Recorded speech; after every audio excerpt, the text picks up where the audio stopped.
told, the cannibal metaphor offers several promising avenues for an analysis of capitalist society. It invites us to see that society as an institutionalized feeding frenzy in which the main course is us. Capitalism, too, cries out for clarification.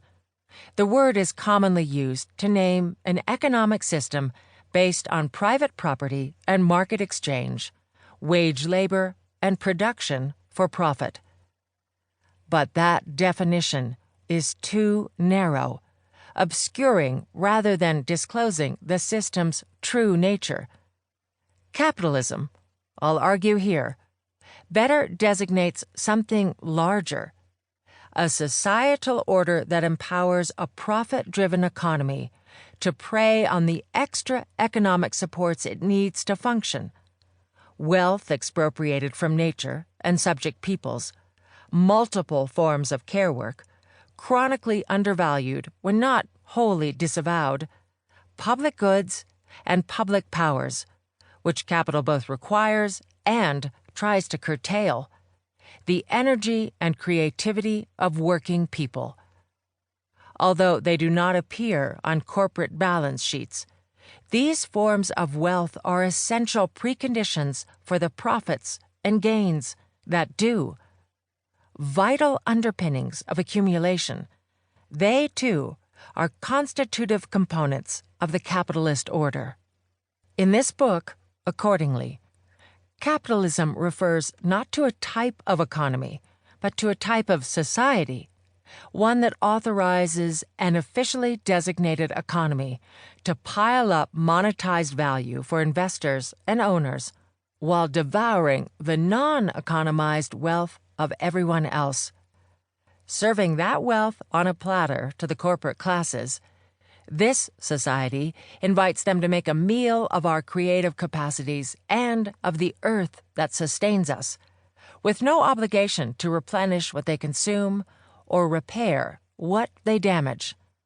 And that is a recipe for trouble.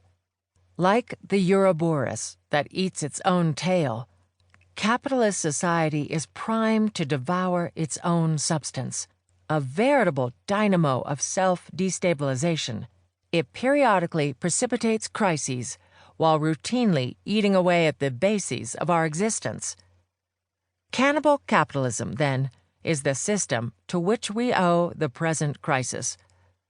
Truth be told, it's a rare type of crisis in which multiple bouts of gluttony have converged.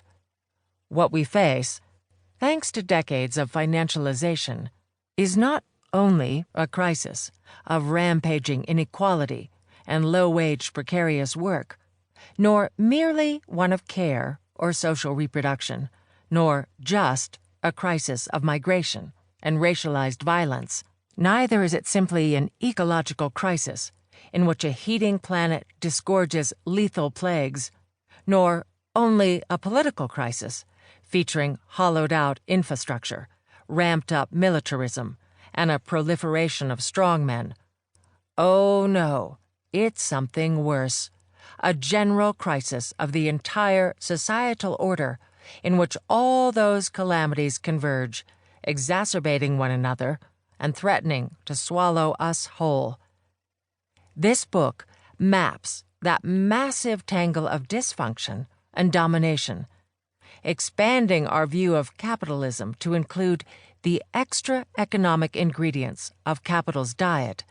It brings together in a single frame all the oppressions, contradictions, and conflicts of the present conjuncture.